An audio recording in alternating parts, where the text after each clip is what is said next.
আসসালামু আলাইকুম। আশা করি সবাই ভালো আছেন। আলহামদুলিল্লাহ আমরাও ভালো আছি। আবারও অনেক দিন পরে আসলাম। আসলে রিসেন্টলি পরীক্ষা শুরু হয়েছে দেখে পড়াশোনার প্রেসারে আর বাচ্চাদের নিয়ে হয়ে ওঠে না সময়। আমার মতন 2 বাচ্চার মায়েরা এই ব্যস্ততা খুব ভালো করে বুঝবে। বাচ্চাদের দেখাশোনার পিছনে যে দিনের কতগুলো সময় চলে যায়। তবে আলহামদুলিল্লাহ আমার বাচ্চারা অন্যান্য অনেক বাচ্চাদের তুলনায় অনেক শান্ত থাকে। তারপরেও মাঝে মধ্যে এত বেশি টায়ার্ড হয়ে যায়, মন চায় যে না একটু রিফ্রেশমেন্ট দরকার জীবনে। তো সেই রিফ্রেশমেন্টের জন্য এবার ঈদের পরে আমরা ফুল ফ্যামিলি পটুয়াখালী গিয়েছিলাম। সেটারই একটা ব্লগ শেয়ার করছি। এটা আমরা পটুয়াখালী যাওয়ার পরের দিন সাকিব ভাইয়া শ্বশুর বাড়ি গিয়েছিলাম। এই জায়গাটা ওনাদের বাসা থেকে বেশ খানিকটা দূরে। অটোতে আমাদের যেতে কতক্ষণ 10 থেকে 15 মিনিট লাগলো, হয়তো তার থেকে একটু কম বেশি হতে পারে। আমাদের পৌঁছাতে 12টা 12:30 বেজে গেছিল। তো বাসায় গিয়েই একটু নাস্তা করে আর আব্বু আর সাকিব ভাইয়া তো পুকুরে নেমে গেছে মাছ ধরতে। মেইনলি ওর আব্বুরই শখ পুকুরে নেমে মাছ ধরবে।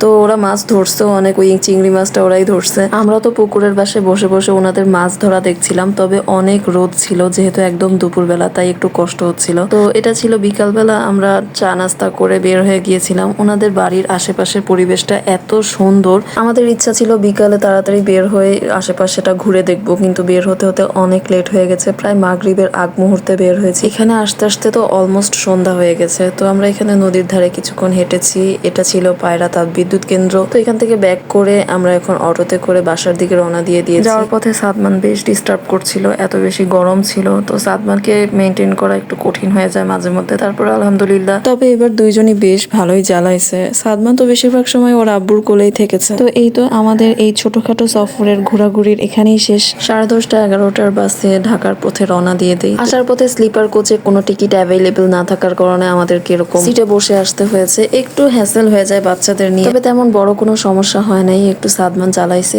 এই আর কি। মাঝখানে এই হোটেলে আমরা দুপুরে লাঞ্চটা সেরে নিই। সাকিব ভাইদের বাসায় এই নিয়ে দ্বিতীয়বার গেলেও ওনার শ্বশুর বাড়িতেই ফার্স্ট টাইম গেলাম। ওনাদের সবার এত আন্তরিকতায় আমি সত্যি প্লিজড। আসলে রক্তের সম্পর্ক ছাড়াও মানুষ মানুষের যেভাবে আপন হয়ে যেতে পারে, সবাই মিলে এই গরমের মধ্যে আমাদের জন্য অনেক অনেক কষ্ট করেছে। তো যাই হোক, অনেক কথা বললাম। তো এই তো পুরোটা পথে কিছুক্ষণ ঘুম বাদে এই দুইজনের এরকম দুষ্টুমি চলেই গিয়েছে। আর আমাদের সাভার পৌঁছাতে পৌঁছাতে তো একদম সন্ধ্যা হয়ে গিয়েছে। তো আজকে এই পর্যন্তই। সবাই ভালো থাকবেন। আল্লাহ হাফেজ।